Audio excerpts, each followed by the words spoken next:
Well, hello everyone, and thank you for joining us again for another episode of the Leading on Monday show. My name is Florin Lungu, and I'm so delighted to be with you today. And today, I'm joined by my teaching partner, Madalina Ghinescu. Welcome, Madalina. Hello, Florin. Hello, everybody. Nice to be here again with you. Absolutely, I love my Mondays, and that's why we want to lead on Monday rather than hate Mondays, right? That's the Yeah, attitude. yeah, that's the right attitude. So thank you for having this chat with me, because I have some questions as usual, as every Monday in the past months. I come up with questions that usually leaders have in discussions with us as coach, and I would like to address this question in our videos so we can advise leaders how to actually behave and how to think in this kind of situation in case they are in this kind of situation and context. Mhm. So today's topic is the third episode out of five related to employees and employers. And just a second, because my somebody's pinging me, and I think you might hear a sound in the background. Okay, sorry for that. So we are in the third episode, and now I would like to address some questions related to how to recognize the early signs of disengagement. But Yeah, go on. first of all, I would like to ask you to actually remind us from the previous episodes, why is retention the manager's responsibility? Yeah, and thank you for actually asking me to restate that because we also talked about this in the previous episodes. I have written a 5-step guide, right, for retaining top talent, and actually I based my guide on a research study, right? So in 2019, the Gallup organization has made a research and interviewed people that left when they exit a company. These people were interviewed, and one of the questions was, did anyone in your organization, like your manager or HR or your senior management, reach out to you and had a conversation with you in the last 90 days? And if you think about that question, we probably want to say that, yeah, probably those managers did check in with employees. But a staggering number is that 52% of the respondents said that their manager or organization could have prevented the exit if they would have done something. So that's why retention is actually the manager's responsibility, because the manager is the closest person that an employee interacts with. And if you think about when people talk about a company and they rate a company, when they say this is a great company, this is a great organization, I don't think they talk about the entity or the CEO of the company. They might have never interacted with the CEO, but they interact almost on a daily basis with the managers, right? So that's why the managers actually are the one who hold the highest responsibility. And so what we do in this episode, and if you want to get the other this is one of the out of the 5 strategies. But what we're going to do in this episode, we're going to look at what can we do as a manager, as a leader, to see some of those early signs that they will start to show up in our team, in their behavior, and what to do about them. So we make sure that people stay with us and work with us as long as possible.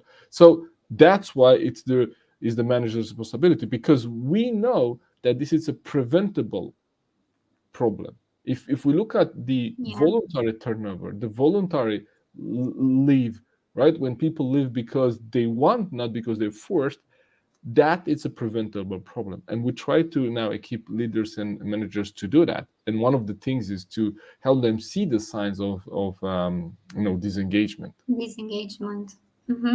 You also mentioned last time, and I was so intrigued by the number. I didn't know the number, but I would like to remind everybody again. You said that with every employee that is leaving, the company has 200% more expenses, and this Yeah, is related to replacing the person that is leaving, training, and the recruitment Absolutely. process and everything. So that's something that we should consider, because now even on paper with numbers, retention is actually very important for everybody, and we advise leaders as much as they can to actually do what it's on their responsibility to do, to make sure that people are staying, or to raise that percentage of people wanting to stay in the company and not leave. Yeah, absolutely. You're right. In the research says that the American businesses are losing $1 trillion a year, $1 trillion a year in voluntary turnover. And they say that when someone quits, the cost of that employee leaving is somewhere between 50% and 200% of the person's salary, right? Of the So person's so salary. at, Okay, yes, at least exactly that. 50%, right? Of the person annual salary. If you think about, they leaving, and then you have to recruit someone else, you have to train the person, you have to do the handover, you have to have maybe, more employees than on a period of time to do the handover. Mm-hmm, If you mm-hmm. find an employee to actually take over the work before the person leaves, maybe you don't find an employee and you have to, Yeah. redistribute that work in the team. So this is to be estimated somewhere between 50% and to 100% of the person's annual salary. And that's what Mm-hmm, we're going to mm-hmm. discuss in 2 weeks time about, paying people fairly. Because when you think about, raising salaries, and you compare that maybe 5%, 10% increase a year to the 50%, yearly salary loss, well, that's a no-brainer, right? But we're gonna cover that in another episode. So today we're looking at these signs of early disengagement, and what can we do. So, going to the science, to the next question, how can we actually, as leaders, recognize the signs? What are the signs of disengagement in employees? Yeah. So when we work with our teams, sometimes it's very easy for us to focus and give attention to those employees that require it the most, right? So sometimes when someone is, let's say, not one of our top performers, they usually need a little bit more support, and it's very easy for us to focus on them, right? And this is a basic rule, also with children, like, the baby that doesn't cry doesn't get food, with the bird that doesn't cry doesn't get the worm, and so on and so forth. Like, we know that if we don't ask for it and if we don't make enough noise, we don't get the attention. So in this kind of context, it's very easy for the leader to and managers to actually focus their attention on the more needy employees and forget the rest. And so we don't see these Mm, early signs, right? And we don't yeah. see when someone starts to be, let's say, more passive in meetings. Because one of the things is that when when you think about silence, when we say silence is golden when we are in a conversation with someone, and we're actually listening and paying attention to what the person is saying. But in Mm-hmm. team dynamics, silence is deadly because silence is the last step before leaving. Like an employee that was very vocal and very, engaged before, and they wanted to drive, progress, and they were involved in, Mm-hmm. in actions, and then all of a sudden they start to be, more passive and silent. That's the first sign that something is happening, something is going on. Mm-hmm. They start to maybe miss a deadline. They start to turn in, maybe the work is it's less than optimal. That they could be doing better, but they don't do. Or you see that work starts to become boring for them.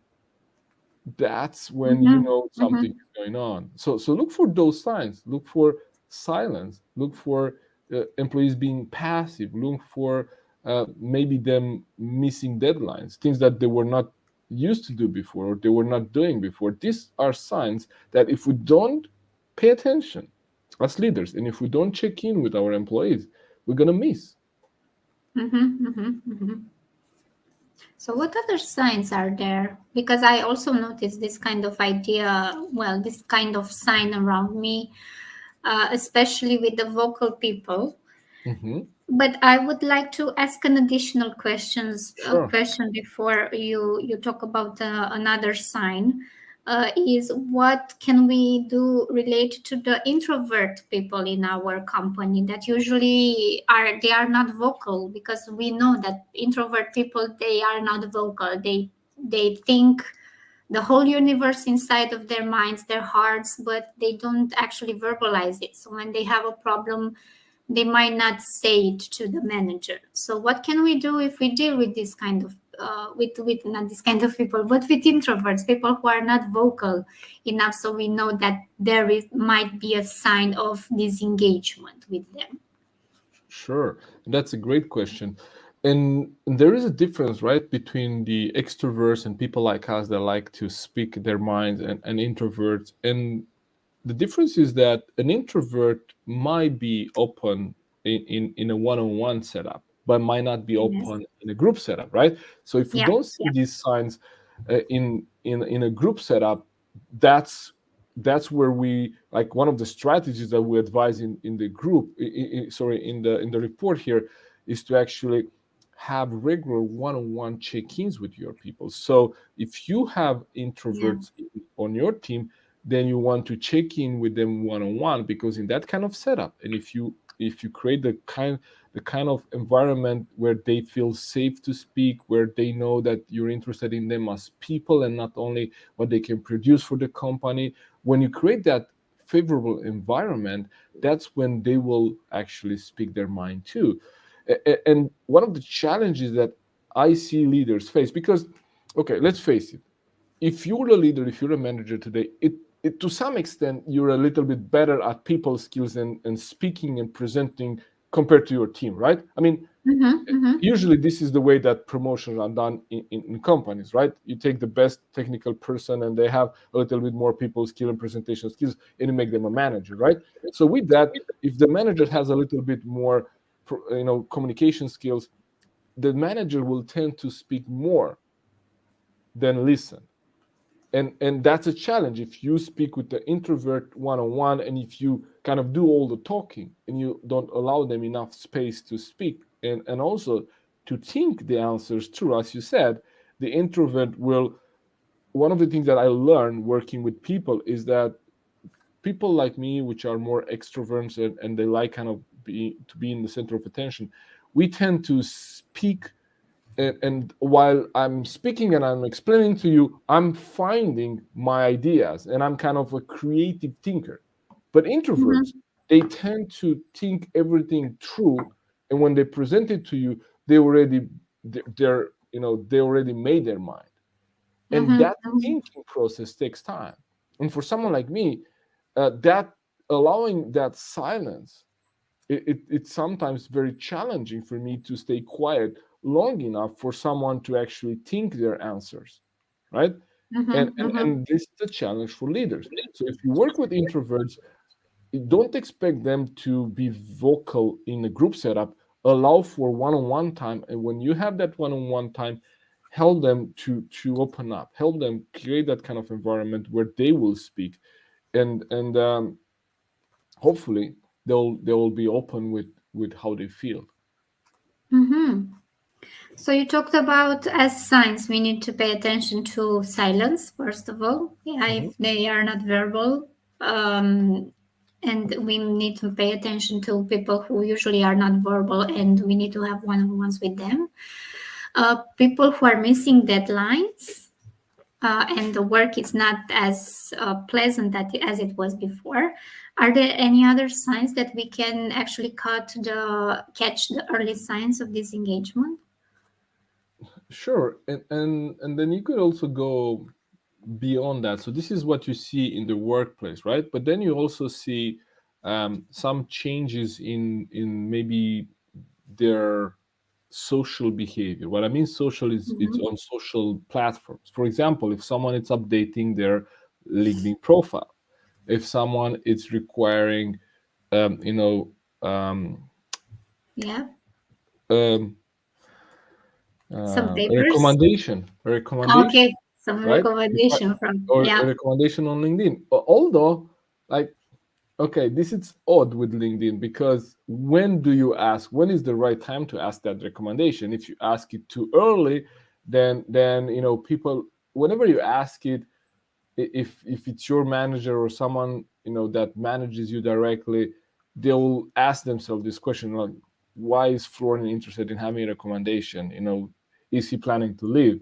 And I might plan to leave or I might not, because sometimes what I learned is that the time to ask for a recommendation is when you have achieved something and you have created some results. So for example, I've done something and you say, Florin, very well done, great job there. That's the moment when I say, hey, thank you for acknowledging that. Would you mind putting that in a LinkedIn recommendation that I can use on my profile, right?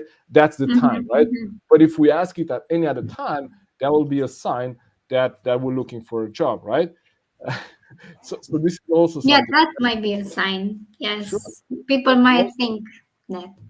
yeah, sorry for interrupting. And also when we, for example, start to attend different events, like when I was still in my automotive career, in order for me to build a network outside of that career and be able to coach, train, and be known as a coach, trainer, and speaker, I needed to go and meet new people, right? If I Mhm, only stay in my circle of influence, then I would have been in the same career. So when I start to attend different events, when I start to get interested in different things, when I ask, for example, for an education or a training in an area that is not directly related to what I do, that's also a sign that I might be a little bit bored with what I do and I look for something else. And that's also an opportunity for us to be able to offer them that opportunity, right? All mhm. these signs here are just clues for us as leaders to pick up and do something about it, because it's not only recognize the signs, but do something about them. It's not enough to just recognize them and say, oh, okay, now I understand. So Madalina is probably going to quit. Okay, so what I'm going to do about that? Mhm. Understand It's not what's enough. going on, right?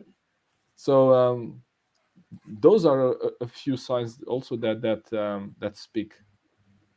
So you actually asked, let's say you created the context for the next questions related to, okay, now that we see the signs, Mhm. we assume as leaders that people might leave, but even though I need to make an observation here, because it's a difference between you think that people might leave and you are sure that people might leave.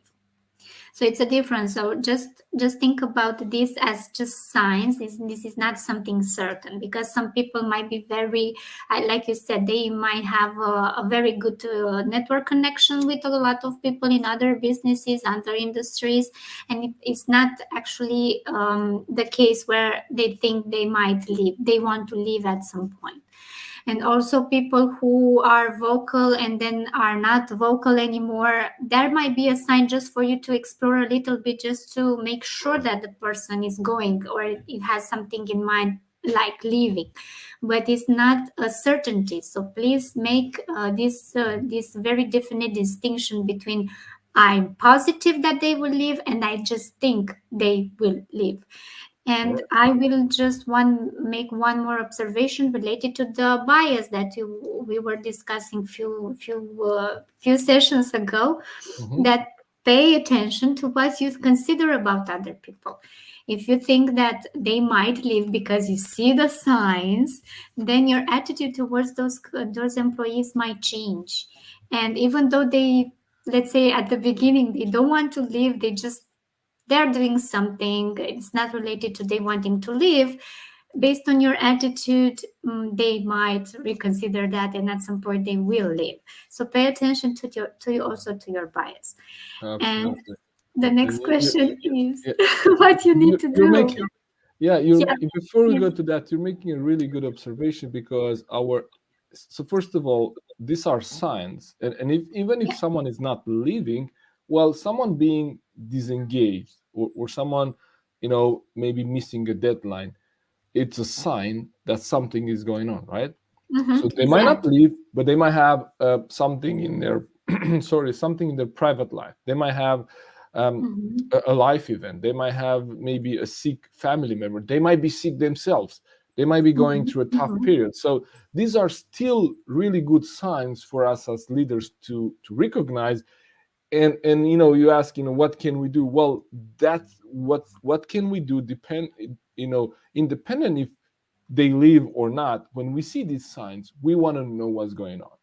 Yeah, And if we for sure. find out that they are planning to leave or they're looking for another opportunity, that's the chance for us to help them find that opportunity inside the company, right? Yeah. But even if they don't leave, it's still a chance for us to see how can the company can support them in this period of their life, knowing that this is not the Madalina that I knew 6 months ago, but I know that Madalina is just going through a tough period and Madalina will be back in a few months, right? So it's not like if she's not performing now, she will never perform anymore. So although we call these signs of we call them actually signs of disengagement, it doesn't mean that they will leave, but we Yeah. know that from disengagement is just one step until leaving, right? so Yeah. so so in order for us to take care of the signs of disengagement, we need to spend time with our people. And when we go and discuss, and we connect on one-on-ones, because we said this is one of the biggest challenges. When people leave, they also leave because they have not been asked, and they have not been, you know talked to for long. And 90 days is a long time. And I know organizations and I know people that lead, big teams, and they have 90 days without checking in one-on-one with their people, assume that everything Mm-hmm. is going well.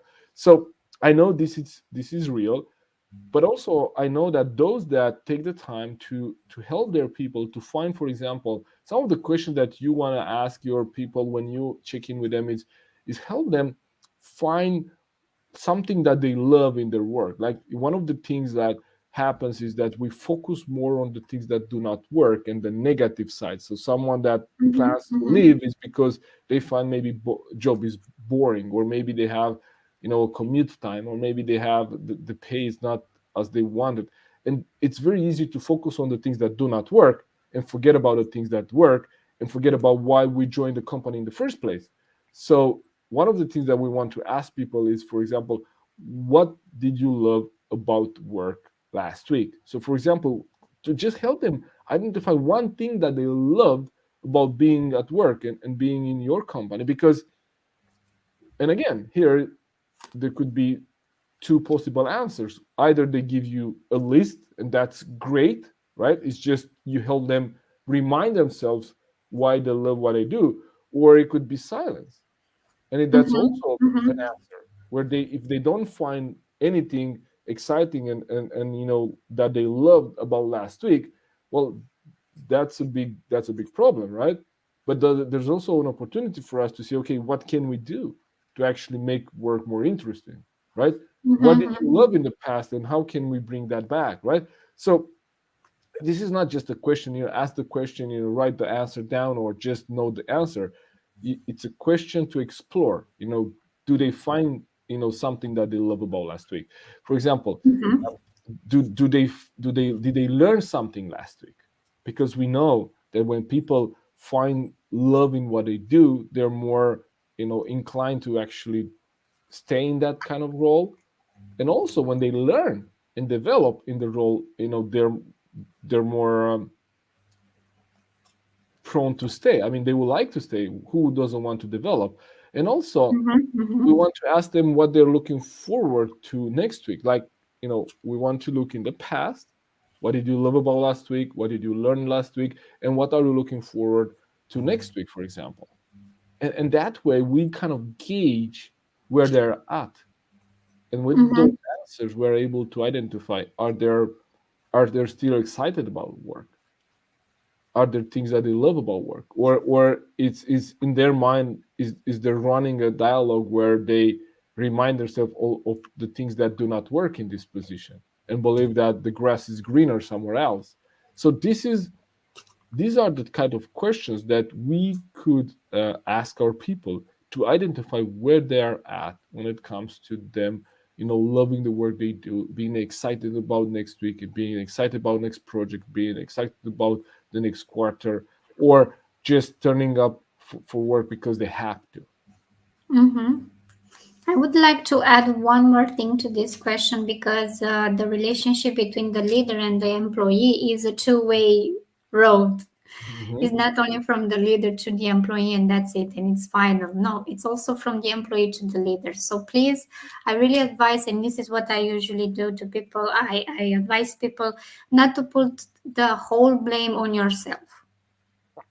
So if let's say the people, your employee is not engaged, even though you did everything that you could do, it's not your fault because also people, it's not like they are babies. So maybe I'm wrong by giving these examples, but this example, but they are not like babies. They need to take their hand and lead them step by step and do everything with them and for them. No, they are human beings, they are adults, and they also need to take responsibility for what's going on in their lives. So also, this actually is related to the personal growth of each individual. Some people already are self-sustained and they can, if something's wrong in their life, personal or professional, they can actually verbalize it to the manager. Look, this is the reality. I know from experience, I know from personal growth that this is an issue, and I would like to discuss with you to find together a solution. But not all the employees are like that. You're very lucky if you have few employees like that, but the majority of them are not like that. So also just add this topic in your one-on-one discussion with the employees. Actually explain that you can do whatever you can do as a leader to help them to go through this period, but it's also their responsibility how they feel, and if something is wrong and if they don't express, it's also their responsibility. Just Sure. make sure that they understand that you're there for them to help, and it's like a two-way, like I said, a two-way drive, two-way road. So they also Sure. need to take responsibility of what's going on, not to put everything on you. You're the leader, you're messed up, you messed up, and i'm I'm leaving, or I'm Yeah. disengaged with the business. And I think you're Yeah, making a really good point there. And this is the difference between being responsible for someone and being responsible to someone. So, as a leader, we are responsible to them, right? To do our part. We are responsible to yeah, do everything which is in our power. But at the end of the yeah, day, we're not responsible for what they do with what we give them, and we're not responsible for them. So, if someone yes, makes a mistake in their private life, if someone goes through a tough period in life, of course, we have a responsibility to them as a leader to help them and support them, but they have to go through that period, right? We cannot just take that, right? They cannot just come and say, hey, I hmm, messed up, you have to help me pay my debts or whatever. No, that's not. I mean, okay, there might be that's some not the solutions where we concept. could actually give them some, you know, advanced payments or whatever. We could do some things, right? But at the end of the day, we're not responsible for them. So I think you're Yeah. making a really good differentiation there between responsible to them. We have a responsibility as a leader, as a manager, as a work giver, right? We have a Mm-hmm. Mm-hmm. responsibility to them, but not for Yeah. them, right? Not Yeah. for Yeah. them. So thank you for making that differentiation, because it's so important, and sometimes it might feel like we take all the blame, right, as leaders. Yeah, yeah, yeah, yeah. We actually put a lot of blame on ourselves if something goes wrong, but we need to remember that it's not our responsibility for everything that the employee is doing. Yeah. And yeah, and related to that, I think we can announce the next topic, the Sure. fourth on our list. Is know what motivates each member of your team, because you said that related to retention and engagement inside the company, inside the team, this this practice is more and more often, which means the one-on-one discussion with people. So I would like to continue with the fourth topic from the list to find out and how to find out what motivates, what truly motivates each member of the team. for next Absolutely, week. and I cannot wait to share that with you because we know that we each have different motivators, and we are those are very personal to us. So how can we find out what motivates each member of our team and not treat them as a team, right? Although they are a Yeah. team, they're a group, but they are still individuals. And and our motivators change, our life experience change us, and our, for example, family, and if we have children, or we get married, divorced, whatever, changes our needs. So we have to, Oh as an yes. employer, we want to be aware of that, so we know what Mm-hmm. motivates Florin and Madalina right now, not what motivated us 6 months ago or 1 year ago. So that's Yeah, what so we're going that's to talk why, about. yeah, we need to make a regular thing because it will Absolutely. change. It might change the pretty often. Good. Looking forward for our next topic, and it was nice being with you again. Absolutely. Take care. Speak soon. See you next week. Bye bye. Bye, people.